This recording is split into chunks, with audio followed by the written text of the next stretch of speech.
নমস্কার, কেমন আছেন সবাই? আশা করি সবাই ভালো আছেন, সুখে আছেন, শান্তিতে আছেন, প্রেমে আছেন। আমরা আজকে একটা খুব ইন্টারেস্টিং বিষয় নিয়ে আলোচনা করব।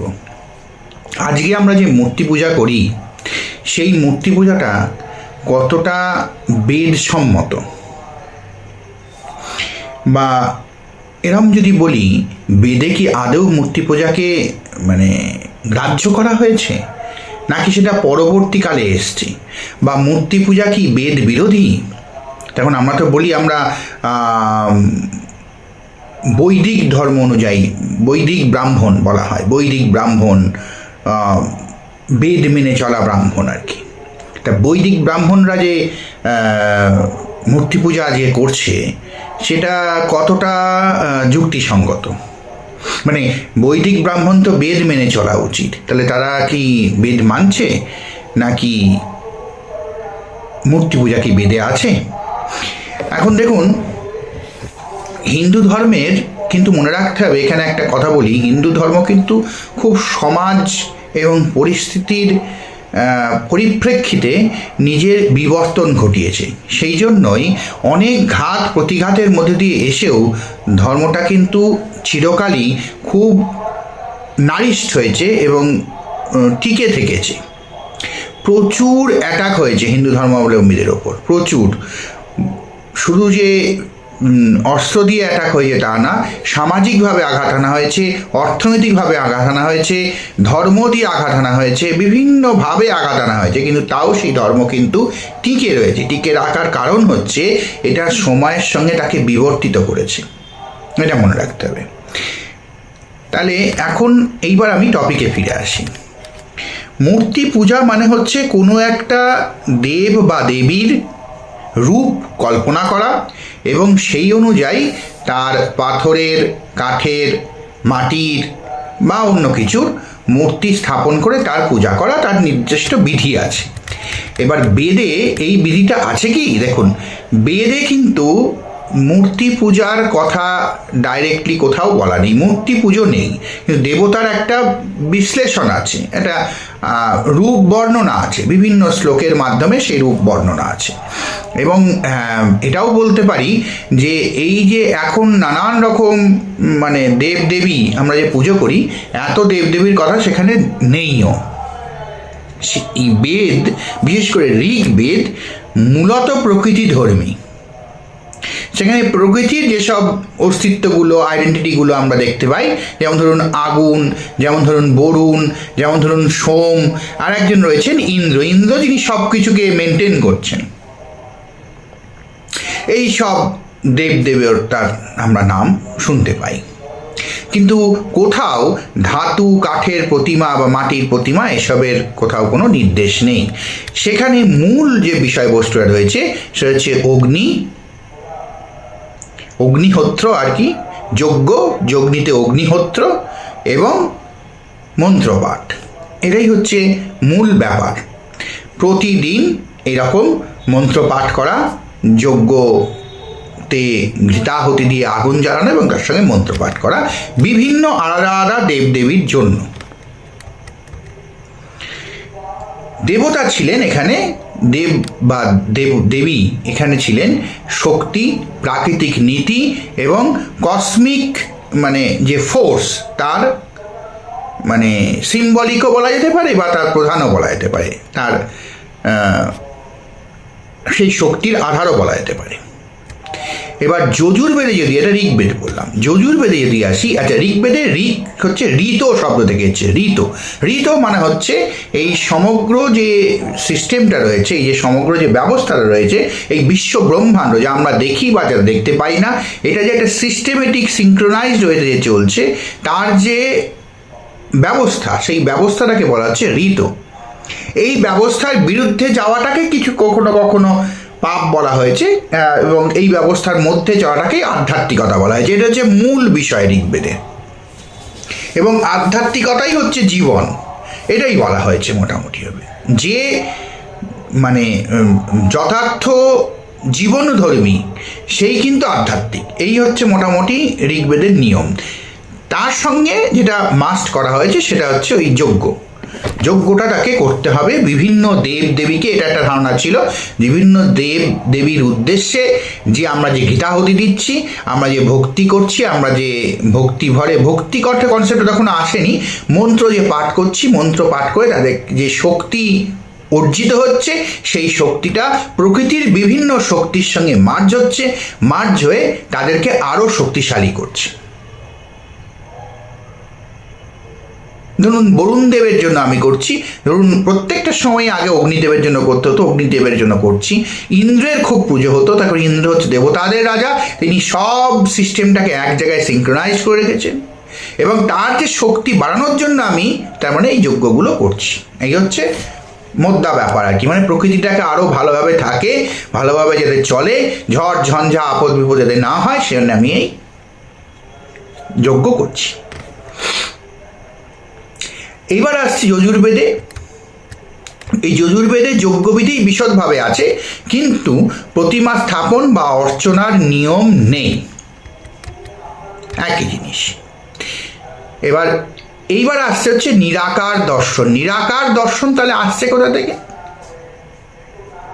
উপনিষদে রয়েছে নিরাকার দর্শন।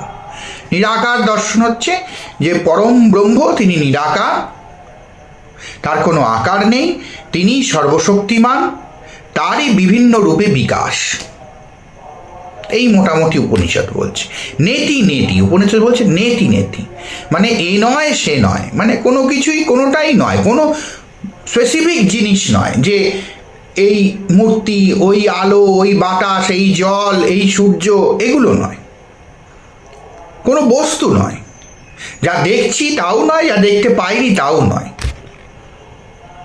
যিনি নিরাকার, যার কোনো আকার নেই, যাকে দেখা যায় না, যাকে স্পর্শ করা যায় না, শুধু অনুভব করা যায়, সব কিছুর মধ্যে তার প্রকাশ আছে, কিন্তু তার আকার নেই, তার দৃশ্যটা নেই, তিনি হচ্ছেন ব্রহ্ম।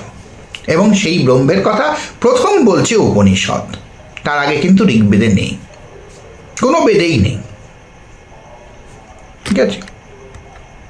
অর্থাৎ পরম ব্রহ্ম নিরাকার এবং অবর্ণনীয়। এই ধারায় ঈশ্বর এবার একটু মানে রূপান্তরিত হলেন। এই মোটামুটি এখান থেকে কিন্তু ঈশ্বরের কনসেপ্ট আসা শুরু হলো। এইবার মূর্তি পূজা এলো হচ্ছে অ্যাকচুয়ালি মহাকাব্যিক সময় থেকে, মহাভারত থেকে। মহাভারতে প্রথম মন্দির বা প্রতিমার উল্লেখ পাওয়া যায়, যদিও খুব বিস্তৃত সেটা নয়, কিন্তু আছে। এইবারে যদি যাই পুরাণ যুগে, পুরাণ যুগে পূর্ণ বিকাশ হয়েছে এই ব্যাপারটা। সেখানে বিষ্ণু পুরাণ রয়েছে, প্রত্যেকটা মানে দেবতার জন্য, দেবীর জন্য আলাদা পুরাণ তৈরি হয়ে গেছে তখন। বিষ্ণু পুরাণ, শিব পুরাণ, ভাগবত একটা পুরাণ বলা যায়। এইসব পুরাণে দেবতার রূপ বর্ণনা, তার মূর্তি তৈরি করার প্রথা এবং প্রাণ প্রতিষ্ঠার পদ্ধতি, নিত্য পূজার পদ্ধতি এবং মন্দিরের বিধান দেওয়া পর্যন্ত আছে। এখানেই মূর্তি পূজা সুসংগঠিত আকার নিয়েছে বলা যায়। তাহলে কি বুঝলাম আমরা? মূর্তি পূজা কি বেদ বিরোধী? বেদে প্রতিমার নির্দেশ নেই, উপনিষদে নিরাকার ব্রহ্মের কথা বলা হয়েছে, আর ঈশ্বর রূপাতীত এইটা বলা হয়েছে।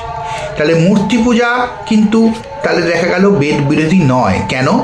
মানুষ যত লড়াইয়ের দিকে এগোলো, জীবনে যত সংগ্রামের দিকে এগোলো, তখন ওই একভাবে যজ্ঞ করে তাদের পক্ষে দিন পার করা সম্ভব ছিল না। তার কারণ কি, ছোট ছোট গোষ্ঠীর মধ্যে কম্পিটিশান বাড়লো এবং জনসংখ্যা বাড়লো। জনসংখ্যা যত বাড়লো তখন জীবন সংগ্রামটা অনেক বড় হলো, সময় কম হলো। এখনকার থেকে তখন অনেক সময় বেশি ছিল, কিন্তু যজ্ঞ যখন হতো তখন কার সময়টা অনেক বেশি। একটা যজ্ঞ বহুক্ষণ ধরে চলতো এবং দিনে মোট 8টি যজ্ঞ করতেই হতো। 8 যজ্ঞ মাস্ট। এবার এই 8টি যজ্ঞ যদি মানে যজ্ঞাগার, এখন যেমন রান্নার জায়গা বা এইসব যদি তখন থাকতো, সেরকম একটা যজ্ঞের জায়গা ছিল প্রতিটা বাড়িতেই, প্রতিটা কুটুরিতেই, বাড়িতে ছিল না, কুটুরিতেই একটা যজ্ঞের বিশেষ করে জায়গা ছিল, যেখানে সবাই মিলে বসে যজ্ঞ করত। এবার সেই যজ্ঞ তো করা সম্ভব নয়, কারণ যত লাইফস্টাইলে কম্পিটিশন এলো তত সেই সময়টা ছোট হতে লাগলো, সেই সব কাজ করার সময় নেই। তাহলে কী হলো, ধর্মটা তো আস্তে আস্তে জীবনের পরিপন্থী হয়ে যাচ্ছে। এখানে হিন্দু ধর্মের মজা, জীবন পরিপন্থী হচ্ছে। তখন কি হলো, সেটাকে মডিফাইড করা হলো, নিরাকারকে তুমি পুজো করো, মনে মনে স্মরণ করো, মনে মনে স্মরণ করি। কিন্তু সেটা মনে মনে স্মরণ করতে গিয়ে তো বিচ্যুতি হচ্ছে। নিরাকার যে জিনিসটা আকারই নেই, তার মনে মনে স্মরণ করতে গেলে আমাকে রীতিমতো ধ্যান করে বসতে হবে, মন শান্ত করতে হবে, এক জায়গায় স্থিত করতে হবে, তারপর মনটাকে এক জায়গায় বসাতে হবে, তারপর আমি সেই চিন্তা ভাবনা যেতে পারবো। সেখানেও তো একটা বিশাল সময় লেগে যাবে। সেই জন্য আকার ব্যাপারটা এলো। এইখানেও একটা ব্যাপার আছে, যে যে উদ্দেশ্যে পুজো করবে, যে যে ধরনের লাইফস্টাইল ডিল করে, সেই অনুযায়ী বিভিন্ন ধরনের দেবদেবীর ব্যাপারটা এলো। সেটা আমি আগে অনেক ভিডিওতেই বলেছি যে বিভিন্ন দেবদেবীর একটা পারপাস আছে পুজো করার, এবং এটা সম্পূর্ণরূপেই পৌরাণিক যুগ থেকেই এলো। সাকার ভক্তি ও মন্দির, অর্থাৎ পুজো, মূর্তি পুজোটা হঠাৎ আসেনি, এটা সামাজিক এবং আধ্যাত্মিক বিবর্তনের ফল। তাহলে মূর্তি পুজো সরাসরি বৈদিক নির্দেশ নয়, আবার হিন্দু ধর্মের পরবর্তী বিকাশে তার স্বীকৃতি এবং প্রতিষ্ঠিতও বটে। এটা কিন্তু বেদ বিরোধীও নয়। বেদের বেসের ওপর দাঁড়িয়েই আমরা ক্রমবিবর্তনের মাধ্যমে এই মূর্তি পুজোতে এসেছি। সুতরাং এটা বলা চলে যে এটা বৈদিক প্রথার সরলীকরণ কিছু না, ঠিক আছে? তবে একেবারে সেই চিরন্তন বৈদিক প্রথা এটাও আবার বলা যায় না। এটা হিন্দু ধর্মের ধারাবাহিক বিবর্তনের একটা মস্ত বড় সাক্ষী, এবং এখান থেকেই প্রমাণ হয় কেন হিন্দু ধর্মটা সারা বিশ্বব্যাপী এখন গ্রহণযোগ্য একটি ধর্ম। বহু ধর্মাবলম্বী, ভিন্ন ধর্মের ধর্মাবলম্বী তারা কেন হিন্দু ধর্মে বিবর্তিত হচ্ছেন, তার কারণ সামাজিকভাবে খুব বেশি গ্রহণযোগ্য, লাইফস্টাইলের সঙ্গে খুব বেশি ইজি টু মেনটেন একটা ধর্ম হচ্ছে হিন্দু ধর্ম। ভালো থাকবেন সবাই। জয় নিতাই, জয় গৌর। আশা করি ভালো লাগলো। ভালো লাগলে ভিডিওটাকে লাইক, শেয়ার, সাবস্ক্রাইব করবেন আর সাথে থাকবেন।